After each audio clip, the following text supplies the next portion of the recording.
सप्रेम जय महाराष्ट्र. महाराष्ट्रभरातून शिवसेना एक वादळ या माध्यमाला पाहणाऱ्या तुम्हा तमाम प्रेक्षकांना, सर्व शिवसैनिकांना माझा अनिश गाढवेचा मानाचा जय महाराष्ट्र. जर आपण पहिल्यांदा शिवसेना एक वादळ या माध्यमाला किंबहुना मलाही पाहत असाल तर तुम्हा तमाम प्रेक्षकांना कळकळीची विनंती, आत्ता ताबडतोब शिवसेना एक वादळ या माध्यमाला आपण सर्वांनी सबस्क्राईब करून पुढे व्हा. महाराष्ट्राच्या कानाकोपऱ्यापर्यंत शिवसेनेच्या ज्वलंत विचारांना पोहोचवणाऱ्या या माध्यमाला आपण सर्वांनी मिळून मोठं करा, नम्र विनंती करतो. काल आशाताई भोसलेंचं निधन झालं आणि त्यानंतर शिवसेना एक वादळ या यूट्यूब माध्यमावर आपण त्यांच्या भावपूर्ण श्रद्धांजलीची एक पोस्ट सशर्त पोस्ट अटी शर्तींसह टाकली.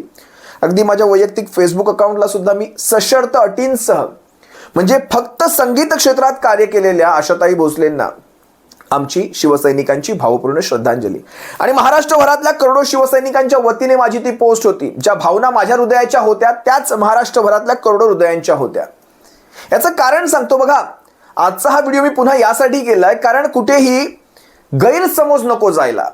आपण आशाताई भोसलेंचं निधन झालंय, संगीत क्षेत्रातल्या एवढ्या अव्वल आहेत त्यांच्याबद्दल आपण सशर्त अटी शर्तींसह कशी काय भावपूर्ण श्रद्धांजली देऊ शकतो. काही कमेंट्स तशा आल्या, त्यामुळे त्यांना उत्तर देण्याचा माझा आजचा हा खटाटोप आहे. खरं तर उत्तर देण्याची तशी गरज नाही. महाराष्ट्रभरातल्या जवळपास सर्व प्रेक्षकांनी, शिवसैनिकांनी या माझ्या भूमिका समजून घेतलेल्या आहेत. पण तरी सुद्धा ज्या काही विशिष्ट ठराविक प्रेक्षकांनी काही भूमिका व्यक्त केल्या त्यांच्यासाठी माझा आजच्या व्हिडिओचा हा खटाटोप.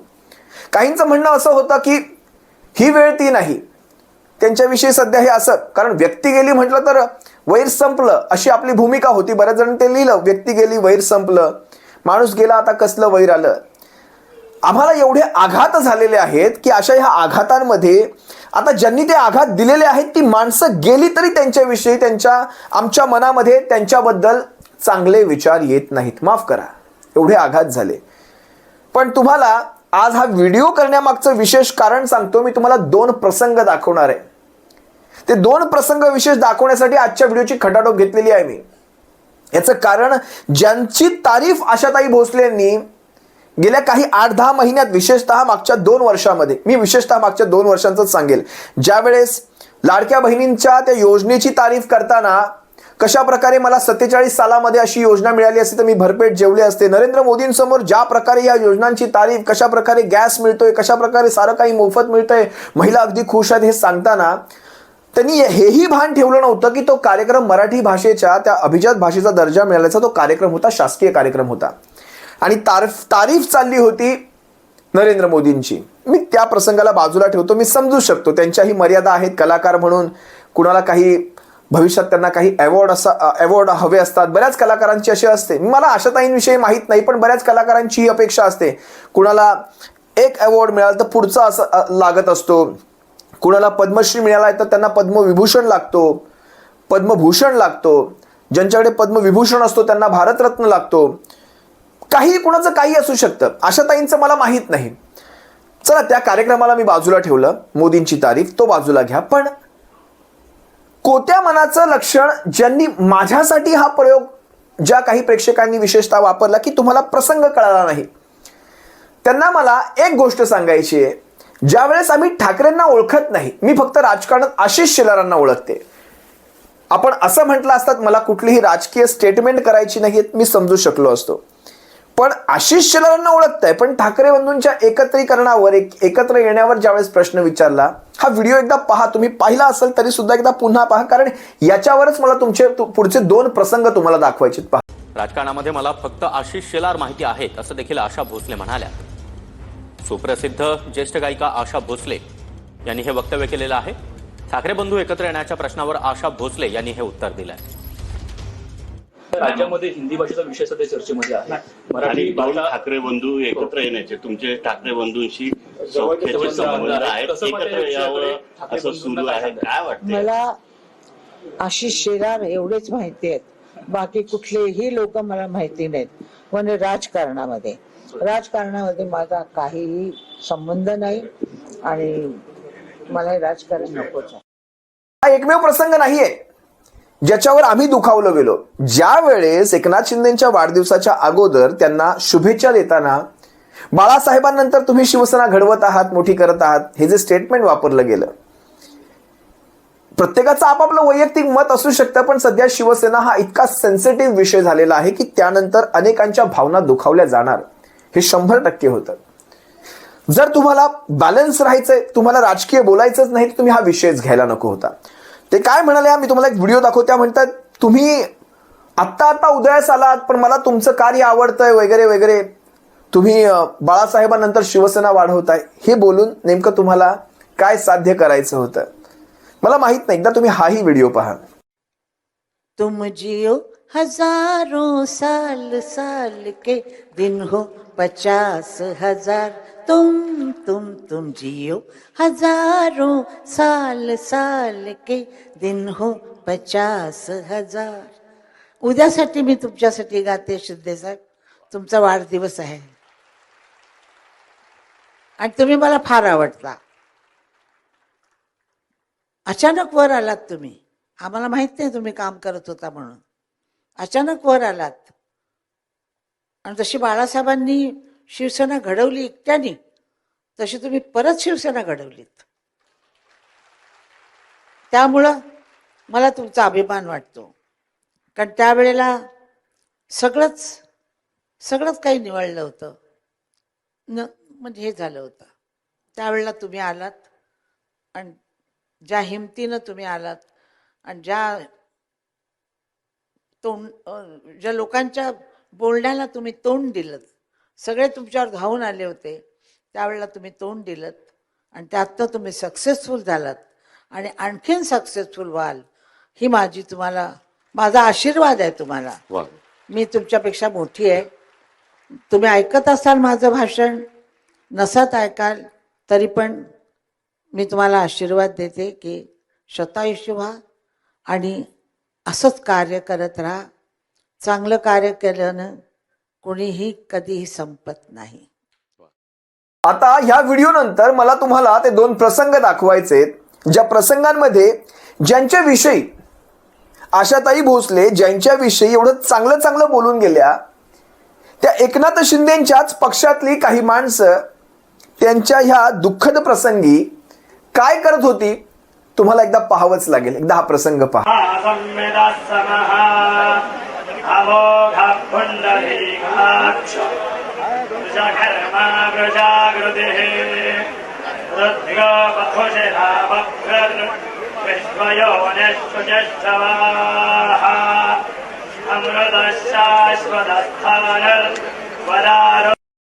ज्यांनी काल मला कमेंटमध्ये मला प्रसंग कळाला नाही, कुठल्या प्रसंगात काय बोलायला हवं, काय करायला हवं, कसं वागायला हवं, ज्यांना जर वाटलं असेल की मला हे कळालं नाही, तर त्यांनी कमीत कमी ह्या मंत्र्यांना, ह्या आमदारांना ज्यांच्याविषयी आशाताई एवढं चांगलं बोलून गेल्या, त्यांनाही तसं लिहायचं एक धारिष्ठ दाखवावं. ही माणसं जबाबदार पदांवर आहेत, त्यांना कुठल्या ठिकाणी कुठल्या प्रसंगी कसं वागावं कॅमेऱ्यांसमोर सुद्धा हे जर कळत नसेल, तर ज्या ठिकाणी आम्हा भावना दुखवलेल्या शिवसैनिकांना कसं वागायचं हे आपण कसं सांगू शकता. ठाकरेंना ओळखत नाही म्हणतायत, म्हणजे विचार करा. ज्या ठाकरेंमुळे यांच्या पेडर रोडच्या घराच्या बाजूने जो फ्लायओव्हर जात होता, प्रभुकुंजच्या बाजूने जो फ्लायओव्हर जात होता, त्या फ्लायओव्हरला स्थगिती मिळाली कारण कुणीतरी परदेशात निघून जाण्याची काहीतरी एक धमकी दिली होती म्हणे. तो ज्या ठाकरेंमुळे तो फ्लायओव्हर थांबला त्यांना हे ओळखत नाहीत. विचार करा, म्हणजे जर राजकारणच करायचंय तर मला मग इथून सुरुवात करावी लागेल. दीनानाथ मंगेशकर पुण्यातल्या रुग्णालयामध्ये खरंच गरिबांवर उपचार होतात. पुण्यातनं जर तुम्ही असाल तर नक्की यावर व्यक्त व्हावं.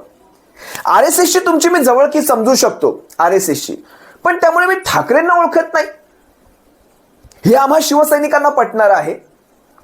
अनेक शिवसैनिकांच्या मनात काही वेगळे विचार सुद्धा आहेत. त्यांनी काल उद्धव साहेब किंवा रश्मी वहिनी साहेब किंवा राज ठाकरे साहेब ज्यावेळेस त्या कार्यक्रमात उपस्थित होते, त्यावेळेस ते मला फोटो पाठवले की आपले साहेब तिथे पोहोचलेले आहेत, त्यामुळे आपण कमीत कमी विरोधाची भूमिका घेऊ नये. मी माझ्या पोस्टमध्ये ते सुद्धा लिहिलं, उद्धव साहेब किंवा रश्मी वहिनी साहेब असतील किंवा सन्माननीय राज साहेब असतील, हे फार मोठ्या मनाचे असतील, त्यांनी कदाचित त्यांचं दुःख विसरलं असेल, पण आम्ही शिवसैनिक असे आहोत, एकदा का इथे घेतलं ना हृदयावर, नंतर आम्ही सोडत नाही. मग मग आम्हाला ते माणूस गेल्यानंतर वैर संपलं वगैरे ह्या सगळ्या गोष्टी आमच्यापर्यंत लागू होत नाहीत. म्हणजे दीनानाथ मंगेशकर हा पुरस्कार 2015 साल असावं मला वाटतं, 15 किंवा 16, माझ्यामध्ये 15 असेल. हा पुरस्कार ज्या वेळेस नरेंद्र मोदींना, देशाच्या पंतप्रधानांना, बरं त्यावेळेस आपण युतीमध्ये सुद्धा होतो आणि महाराष्ट्रात शिवसेना सत्तेमध्ये सुद्धा होती. अशाही वेळेत म्हणजे चला RSSच्या विरुद्ध भूमिका असल्यानं आम्ही बोलवणार नाही वगैरे वगैरे अशी तुमची भूमिका असू शकते, पण त्यावेळेस तर सत्तेत होतं. तरी सुद्धा कुठल्याही ठाकरेंना त्या कार्यक्रमामध्ये, मुंबईतल्या त्या कार्यक्रमामध्ये बोलावणं धाडण्यात आलं नव्हतं, आमंत्रण नव्हतं. या सगळ्या प्रसंगांना काय म्हणायचं आहे? अनेक गोष्टी आहेत. म्हणजे आपली संबंध कारकीर्द सुद्धा मी पाहतोय, म्हणजे जेव्हापासून तुमची कारकीर्द बहरत होती तो सारा काँग्रेसचा काळ होता आणि त्या काँग्रेसच्या काळामधली तुमची बहरलेली कारकीर्द, आणि तुम्ही म्हणताय मला 47 साली जर ही लाडकी बहीण योजना मिळाली असती तर मला 2 वेळचं जेवायला मिळालं असतं. तो काळ योजना देण्याचा नव्हता, तो काळ देश नुकताच स्वतंत्र झाला होता. काय मी म्हणजे तुमच्यासारख्या माणसांना मी ह्या सगळ्या गोष्टी का सांगाव्यात? जाऊ द्या. असो, माणूस गेला वैर संपलं. ज्यांना हे बोलावं वाटलं त्यांनी जरा आमच्या पक्षप्रमुखांचा, त्यांच्या कुटुंबाचा हा एकदा व्हिडिओ पाहावा. ज्यांना हे ओळखत नाही म्हणतायत ते तिथे कशा पद्धतीने बसले होते, त्यांची तिथे रिॲक्शन काय होती, एकदा हा व्हिडिओ नक्की पाहावा.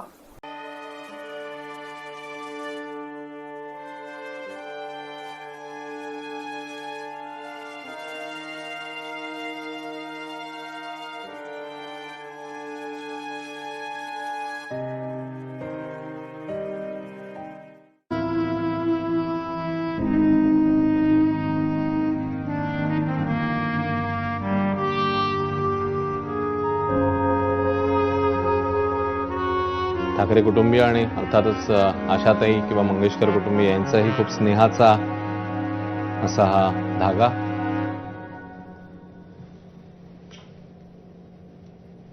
आणि आशा उद्धव साहेबांचा आणि रश्मी वहिनी साहेबांचा हा व्हिडिओ, भाऊक होतानाचा व्हिडिओ, सारं काही स्पष्ट करून जातो. राजकारण कधीच उद्धव साहेबांना करता आलं नाही, मी खरं सांगतो. चांगली गोष्ट, वाईट गोष्ट हा लांबचा भाग राहिला, पण राजकारण त्या माणसाने कधी केलं नाही. आम्हाला सार्थ अभिमान आहे त्या गोष्टीचा, सार्थ. दिलसे इथून कधी गोष्टी केल्या नाही, दिलसे कायम दिलसे गोष्टी केल्या. ज्या ठाकरेंना त्यांनी ओळखण्यापासून म्हणजे नकार दिला ते ठाकरे त्यांच्यासाठी अश्रू ढाळत होते, आणि ज्यांची त्यांनी तारीफ केली त्यांची माणसं तिथे बसून काय करत होती. हे 2 गोष्टी. आणि खरं तर आता काही पूर्वीचं वातावरण राहिलंच नाही. म्हणजे ते दादा म्हणून गेले ना, सगळं काही वंगाळ आहे, वंगाळ. विचार करा, ते दादांच्याही कार्यक्रमामध्ये प्रफुल्ल पटेल बघा काय करत होते. हा व्हिडिओ पाहत असताना खरंच एक गोष्ट राहून राहून मनामध्ये येत होती. दादा काहीही असो, तुम्ही राजकारणात किती यशस्वी झालात नाही झालात हा एक वेगळा भाग, पण तुम्ही जी माणसं कमावलीत ना, ती माणसं अतिशय घाणेरडी होती, अतिशय वंगाळ होती. राजकारण अगदी गजकरण झालंय हे या माणसांकडे पाहिल्यानंतर पदोपदी जाणवतं. आणि हे फक्त मलाच नाही, उभ्या महाराष्ट्राला हेच वाटतं. हे असं शोकसभेमध्ये म्हणजे किती तो चेहऱ्यावर दुःखाचा भाव, किती ते अतीव दुःख, काय बोलावं या सगळ्यावर. हाही प्रसंग तुम्ही अनेक वेळा पाहिला असाल तरी सुद्धा या गोष्टी दाखवणं गरजेचं आहे, कारण लोकांच्या मनात गैरसमज नको. ज्यांना आपण आपल्या वागण्यात कोत्या मनाचं दर्शन घडत असेल, मी मगाशी एवढे सारे प्रसंग तुम्हाला सांगितले, म्हणजे ठाकरेंच्या बाबतीत ही एवढी असूया कशासाठी मला माहीत नाही, जे काही असेल ते. पण तरी सुद्धा मी पुन्हा सांगतो, आशाताई भोसले, पद्मविभूषण आशाताई भोसले यांच्याविषयी काही आमच्या मनात असूया नाही. शेवटी एक मराठी माणूस आहे, सर्वोच्च शिखराला गाठलेला हा मराठी माणूस आहे. त्याने आजवर संगीत क्षेत्रासाठी जे दिलं ते उल्लेखनीयच आहे. पण तरी सुद्धा का कोणास ठाऊक, बघा आपण ह्याच्यासाठीच प्रसिद्ध आहोत. आपल्या मनात जे तर आपण बोलून दाखवतो, आपण आतमध्ये ठेवत नाही, ती मळमळ आपल्या आतमध्ये पचत नाही, मग ती उलटीच्या स्वरूपात अशी बाहेर येते. संगीत क्षेत्रासाठी आपण केलाही असाल, पण सामाजिक क्षेत्रासाठी आपल्याकडनं मला म्हणजे आपल्या बाबतीत, संबंध कुटुंबाच्याच बाबतीत मी म्हणेन, आपलं कुटुंब हे संगीत क्षेत्रात त्याचं नाव कधीच त्याच्या नावाच्या त्या उच्च पदापर्यंत कोणाला जाता येणार नाही, एवढी आपली कामगिरी, भरीव कामगिरी. पण संगीत क्षेत्रातल्या कामाव्यतिरिक्त सामाजिक क्षेत्रामध्ये ज्यावेळेस आपण एवढं यश संपादन केल्यानंतर सामाजिक क्षेत्रामध्ये आपण किंवा आपलं संबंध कुटुंब कधी तेवढं दिसून आलं नाही, तेवढं म्हणता इतपत नाही, पण दिसूनच आलं नाही आम्हाला कधी. मला एकमेव ते आपलं दीनानाथ मंगेशकर हॉस्पिटल, त्याही विषयी किती मागे बातम्या चालल्या, किती काही गोष्टी घडत होत्या तिथे आपण सर्वांनी पाहिलं. अगदी त्या हॉस्पिटलमध्ये सुद्धा जे डिपॉझिटसाठी डिपॉझिट नाही म्हणून कित्येक गोष्टी घडल्या होत्या आपल्यासमोर सर्व आणि जे विशेषतः पुण्यात आहेत ते चांगलं सांगू शकतात. सामाजिक क्षेत्रामध्ये आपण काय केलात? काहीच नाही. असो, आपल्या अटी शर्ती या उगाच नव्हत्या. सशर्त आम्ही भावपूर्ण गायकीच्या क्षेत्रामध्ये, संगीत क्षेत्रामध्ये काम केलेल्या आशाताईंना पुनश्च भावपूर्ण श्रद्धांजली. त्यांच्यासारखी गायिका होणे नाही, ह्या जन्मात तरी होणे नाही. इतकं उच्च दर्जाचं गायन. पण असो, आपण आपल्या भावना अशा प्रकारे व्यक्त केल्या आणि त्यात काही गैर नाही. आज बाबासाहेबांची जयंती आहे आणि बाबासाहेबांच्या संविधानाने ते दिलेलं आहे फ्रीडम ऑफ स्पीच, तुमचं मत व्यक्त करण्याचा एक मूलभूत अधिकार, फंडामेंटल राईट. असो, सप्रेम जय महाराष्ट्र. काळजी घ्या.